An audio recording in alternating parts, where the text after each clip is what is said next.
Interesting बात की है। मैंने तो कतन ऐसा नहीं कहा। मैंने तो ये कहा है कि जब आप किसी चीज़ को छोड़कर आगे जाते हैं तो आपके सामने रास्ते खुलते चले जाते हैं। मैंने तो वो तमाम चीज़ें बताई, अपना पूरा सफ़र बताया कि कैसे मैंने हेल्थ केयर से एकेडेमिया में आया, कैसे एकेडेमिया से पॉलिटिक्स में आया और कैसे पॉलिटिक्स के आगे इतनी ज़्यादा मनाजिल हैं ज़िंदगी की। तो दुनिया के तमाम लोग जो हैं वो अपनी अपनी मनाजिल, अपने अपने दिल की आवाज़ सुन के आगे बढ़ते चले जाते हैं। लेकिन देखिए आपने क्या पकड़ा। आपने कहा आप सियासत छोड़, मुझे लगता है आप चाहते हैं मैं छोड़ दूँ। ऐसी मैंने कोई बात नहीं की। मैंने तो आपको सिर्फ ये कहा और तमाम लोगों को हौसला दिया कि आज आप यहाँ पर तशरीफ़ लाए थे, आप सब ने देखा है। कोई आपको इंतशार की बात सुनने में मिली?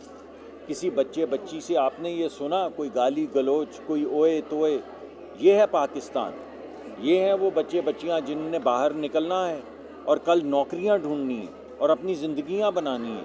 और बहुत से बच्चे इनमें ऐसे हैं जो नौकरियाँ ढूंढेंगे नहीं, नौकरियों को रिजेक्ट करेंगे, वो बाहर निकलेंगे और अपने बिजनेसेस शुरू करेंगे और अपने ही दोस्तों को जॉब्स देंगे, नौकरियाँ देंगे। ये था आज का पैगाम।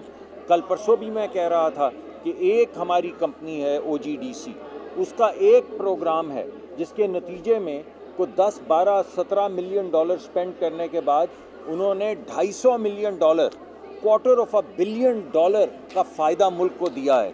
3 मिलियन बैरल्स सिर्फ इनोवेशंस के ज़रिए, सिर्फ नई टेक्नोलॉजी के ज़रिए 3 मिलियन इजाफी बैरल्स जिनकी कीमत $250 मिलियन है। जो सालाना प्रोग्राम IMF का है उसका एक क्वार्टर है, एक quarter of the IMF programme सिर्फ एक इनोवेशन की वजह से आपके सामने आया है। तो आप सोचिए कि अगर इस तरह के 10 प्रोग्राम वहाँ पे चल रहे हों, 4 प्रोग्राम अगर सिर्फ उस एक कंपनी में चल रहे हों तो पूरा IMF का प्रोग्राम बनता है। और ऐसी अगर 50 कंपनियाँ हों तो किसको किस IMF प्रोग्राम या किसी भी प्रोग्राम की ज़रूरत है। और ये है वो वज़ीर आज़म का पैगाम। इस वजह से उन्होंने सबको कहा है कि इनोवेशन करवाओ।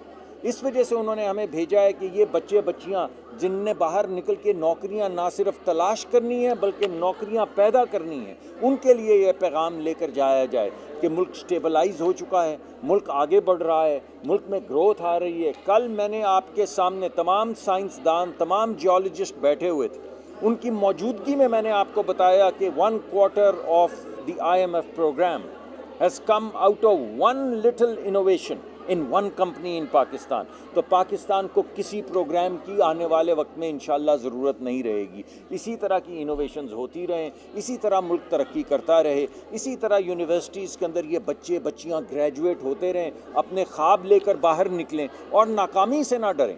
जो मैं आपसे पैगाम देने की कोशिश कर रहा हूँ वो ये है कि मत डरें नाकामी से, अपना सर ऊंचा करें, दरवाज़ा खोलें, बाहर निकलें, मंजिल आपका इंतज़ार कर रही है। हमारा मुल्क कोई ऐसा गिरा पड़ा मुल्क नहीं है। इस मुल्क में कौन सी ऐसी चीज़ है जो नहीं है? इन बच्चे बच्चियों में कौन सी ऐसी कमी है जो फिनलैंड या स्विट्ज़रलैंड के बच्चों में है और इनमें नहीं है? कोई ऐसी चीज़ नहीं है। सिर्फ हमारे यहाँ जो एक पोलराइजेशन हो गई है, तनाव की फ़िज़ा है, नाउमीदी की गुफ्तगू है, इंतशार है, अपने ही मुल्क को ख़राब कर रहे हैं।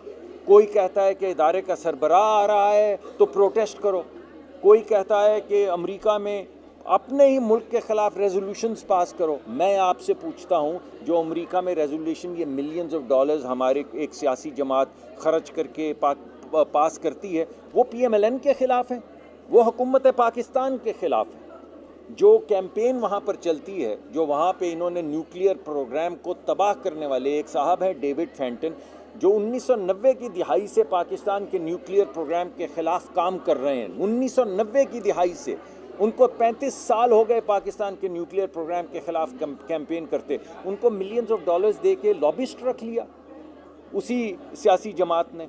तो ये इंतशार, अपने मुल्क को नुकसान पहुंचाना, प्रोटेस्ट मुल्क के ख़िलाफ़ करना, किसी फ़र्द के, आप रेजोल्यूशन PMLN के ख़िलाफ़ करें, कोई मसला नहीं है।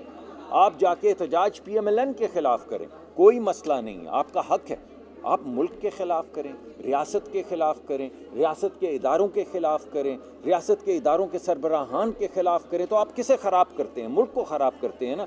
मगर आप ये देखें, ये हकीकत है। वो 30 लोग जो प्रोटेस्ट करते हैं वो तो आपको नज़र आते कैमरा, लेकिन ये आज जो 2800 लोग यहाँ से ग्रेजुएट हुए हैं, इनकी गुफ्तगू सुने ना, इन्हें ज़रा माइक इनके मुंह के सामने रखें। जो बाहर निकलेंगे, तो नई मंजिलें तलाश करेंगे, एक नया सफ़र तय करेंगे। और वज़ीर आज़म के जहन में भी यूनिवर्सिटी के हवाले से, टेक्नोलॉजी के हवाले से, जिद्दत के हवाले से बस एक ही पैगाम, इज़्ज़त की ज़िंदगी।